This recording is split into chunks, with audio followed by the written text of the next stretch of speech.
Bismillahirrahmanirrahim. Assalamualaikum warahmatullahi wabarakatuh.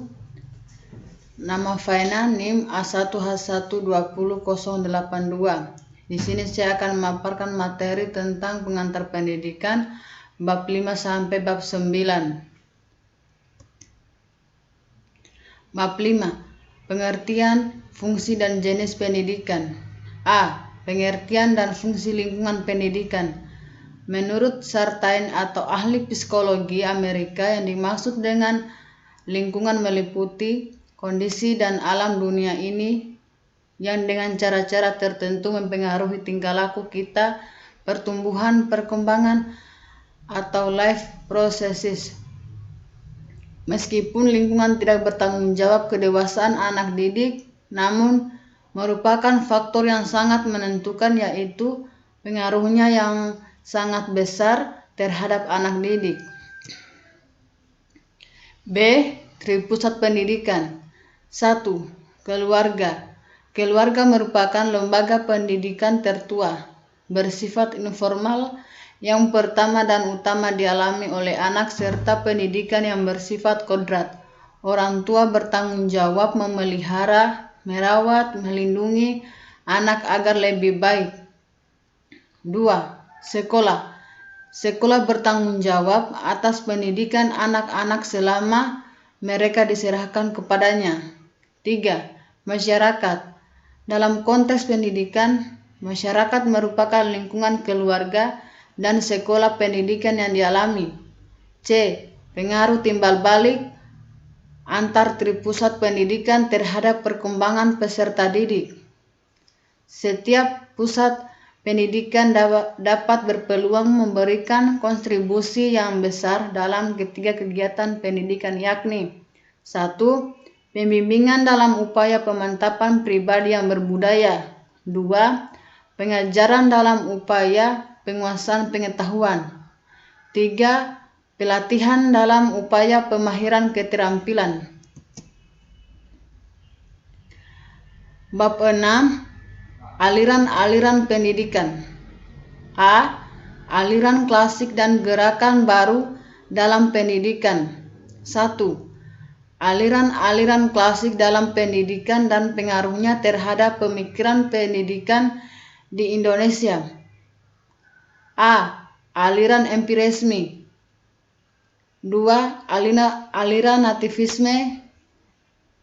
3. Aliran naturalisme. 4. Aliran konvergensi. 5. Pengaruh aliran klasik terhadap pemikiran dan praktek pendidikan di Indonesia. 2. Gerakan baru pendidikan dan pengaruhnya terhadap pelaksanaan di Indonesia. A. Pengajaran alam semesta. B. Pengajaran pusat perhatian. C. Sekolah kerja. D. Pengajaran proyek. B. 2. Aliran pokok pendidikan di Indonesia. Perguruan Kebangsaan Taman Siswa didirikan oleh Ki Hajar Dewantara pada tanggal 3 Juli 1932 di Yogyakarta, yakni dalam bentuk yayasan. A. Asas Taman Siswa. 1. Asas Taman Siswa, bahwa setiap orang mempunyai hak mengatur dirinya sendiri dengan terbitnya persatuan dalam perkehidupan umum.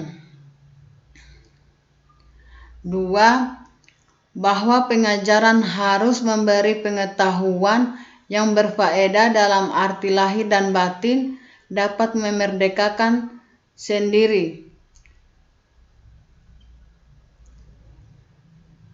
3. Bahwa pengajaran harus berdasar pada kebudayaan dan kebangsaan sendiri. 4. Bahwa pengajaran harus tersebar luas sampai dapat terjangkau kepada seluruh rakyat. B. Tujuan Taman Siswa. 1. Sebagai badan perjuangan kebudayaan dan pembangunan masyarakat tertib dan damai. 2. Membangun abad didik menjadi manusia yang merdeka lahir dan batin, luhur, akal budinya, serta sehat jasmaninya untuk menjadi masyarakat yang berguna dan bertanggung jawab atas keserasian bangsa tanah air, serta manusia pada umumnya. B. Upaya-upaya yang dilakukan Taman Siswa. C. Hasil-hasil yang dicapai. 2. Ruang pendidik INS Kayu Tanam.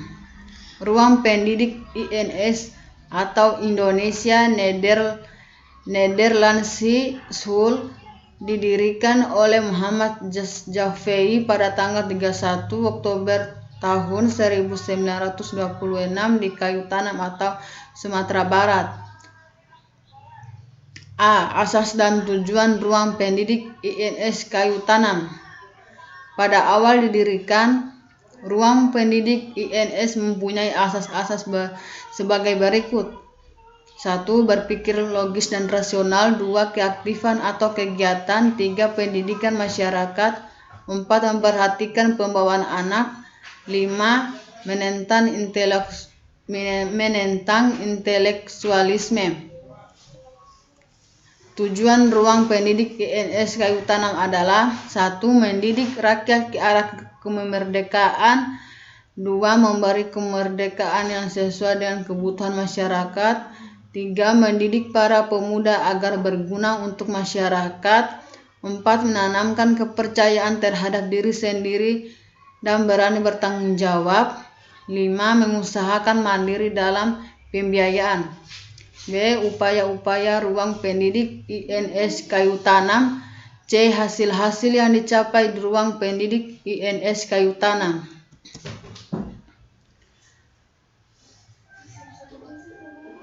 Bab 7. Permasalahan pendidikan. A. Permasalahan pokok pendidikan. Pada dasarnya, ada 2 permasalahan pokok pendidikan yang kita hadapi saat ini, yaitu A. Bagaimana semua warga negara dapat menikmati kesempatan pendidikan. B. Bagaimana pendidikan dapat membekali peserta didik dengan keterampilan kerja yang mantap untuk dapat terjun ke dalam kancah kehidupan bermasyarakat. B. Jenis permasalahan pokok pendidikan. Masalah pokok pendidikan yang menjadi kesempatan nasional yang perlu diprioritaskan. Penanggulangan ada 4 macam, yaitu 1. Masalah pemerataan pendidikan. Masalah pemerataan pendidikan adalah persoalan bagaimana sistem pendidikan dapat menyediakan kesempatan yang seluas-luasnya kepada seluruh warga negara untuk memperoleh pendidikan. 2. Masalah mutu pendidikan. Mutu pendidikan dipermasalahkan jika hasil pendidikan tidak sesuai dengan yang diharapkan. Masalah mutu pendidikan juga masalah pemerataan mutu pendidikan. Pemecahan masalah mutu pendidikan dalam garis besarnya meliputi hal-hal yang bersifat fisik dan perangkat lunak, personalia, dan manajemen pendidikan. 3. Masalah efisiensi pendidikan. Beberapa masalah dalam kaitannya dengan efisiensi pendidikan antara lain: A. Bagaimana memfungsikan tenaga pendidikan. B. Bagaimana sarana dan prasarana pendidikan digunakan.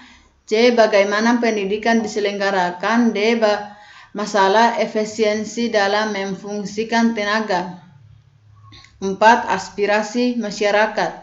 Belakangan ini aspirasi masyarakat semakin meningkat sejalan dengan peningkatan pemahaman masyarakat terhadap reformasi. Aspirasi tersebut menyangkut kesepakatan pendidikan, kelayakan pendidikan, dan jaminan terhadap taraf hidup setelah mereka menjalani proses pendidikan, keterbelakangan budaya, sarana dan prasarana kehidupan. C. Permasalahan Permasalahan aktual pendidikan dan penanggulangannya. 1. Permasalahan aktual pendidikan di Indonesia. A. Masalah keutuhan pencapaian sasaran. B. Masalah kurikulum. C. Masalah peranan guru. D. Masalah pendidikan dasar 9 tahun. 2. Upaya penanggulangan. D. Saling keterkaitan antara masalah-masalah pendidikan.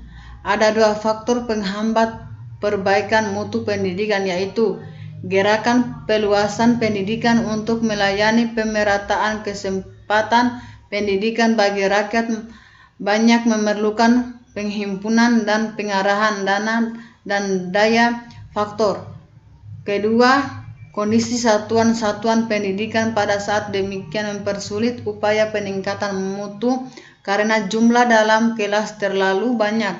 Tenang, pendidik kurang kompeten, sarana yang tidak memadai, dan seterusnya. Faktor-faktor yang mempengaruhi perkembangan masalah pendidikan. Faktor-faktor yang mempengaruhi perkembangannya masalah pendidikan antara lain perkembangan iptek dan seni laju, pertumbuhan penduduk, aspirasi masyarakat, dan keterbelakangan budaya dan sarana kehidupan. Bab 8. Sistem pendidikan nasional. A. Kelembagaan program dan pengelolaan pendidikan. 1. Kelembagaan pendidikan. A. Jalur pendidikan. B. Jenjang pendidikan. 2. Program dan pengelolaan pendidikan. A. Jenis program pendidikan. B. Kurikulum program pendidikan. B. Upaya pembangunan pendidikan nasional. 1. Jenis upaya pembaruan pendidikan. Pembaruan yang terjadi meliputi A. Pembaruan landasan yuridis. Landasan yuridis adalah landasan hukum yang mendasari semua kegiatan pendidikan yang mengenal hal-hal yang penting seperti komponen struktur pendidikan, kurikulum, pengelolaan, pengawasan, dan ketenagaan. B. Pembaruan kurikulum. Pembaruan kurikulum dapat dilihat dari segi orientasinya, strategi, isi, atau program dan metodenya. C. Pembaruan pola dan masa studi. Pembaruan pola masa studi termasuk pendidikan yang meliputi pembaruan jenjang dan jenis pendidikan serta lama waktu belajar pada satuan pendidikan. D. Pembaruan tenaga pendidikan. Yang dimaksud dengan tenaga pendidikan adalah tenaga yang menyelenggarakan kegiatan mengajar, melatih, meneliti, pembangunan, mengelola, dan memberikan pelayanan teknis dalam bidang pendidikan. 2. Dasar dan aspek legal pembangunan pendidikan nasional. Bab 9. Pendidikan dan pembangunan. A. Esensi pendidikan dan pembangunan serta titik temunya, status pendidikan dan pembangunan masing-masing dalam esensi pembangunan serta antara keduanya. 1. Pendidikan merupakan usaha dalam diri manusia, sedangkan pembangunan merupakan usaha keluar dalam diri manusia. 2. Pendidikan menghasilkan sumber daya tenaga yang menunjang pembangunan dan hasil pembangunan dapat menunjang pendidikan seperti pembinaan, penyediaan sarana, dan seterusnya. B. Sumbangan pendidikan pada pendidikan pengembangan. Sumbangan pendidikan terhadap pembangunan dapat dilihat dari berbagai segi, yaitu segi 1. Segi sasaran pendidikan. 2. Segi lingkungan pendidikan. 3. Segi jenjang pendidikan. 4. Segi pembidangan kerja atau sektor kehidupan. C. Pembangunan sistem pendidikan nasional. Bagian ini akan mengemukakan 2 hal, yaitu 1. Mengapa sistem pendidikan harus dibangun. Sistem pendidikan perlu dibangun agar memenuhi kebutuhan manusia. Manusia cenderung berupaya untuk mendekatkan dirinya kepada kesempurnaan. Kesempurnaan itu perlu dilakukan perbaikan-perbaikan termaksud sistem pendidikan. 2. Wujud pembangunan sistem pendidikan. Secara makro, sistem pendidikan meliputi banyak aspek yang satu sama lain saling terkait, yaitu A. Hubungan antar aspek filosofis, keilmuan, dan yuridis menjadi landasan bagi aspek-aspek yang lain karena memberikan arah pada aspek-aspek lainnya. B. Aspek filosofis dan keilmuan. Aspek filosofis berubah penggarapan tujuan nasional pendidikan. C. Aspek yuridis. Undang-Undang Dasar 1945 sebagai landasan hukum pendidikan sifatnya relatif tetap. D. Aspek struktur.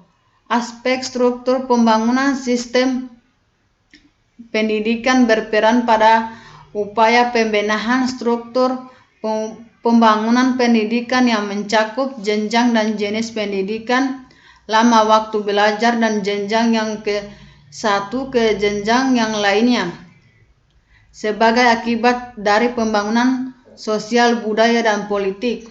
E. Aspek kurikulum. Kurikulum merupakan sarana untuk mencapai tujuan. Mungkin itu saja yang dapat saya paparkan. Mohon dimaafkan lebih dan kurangnya. Wabillahi taufik wal hidayah. Wassalamualaikum warahmatullahi wabarakatuh.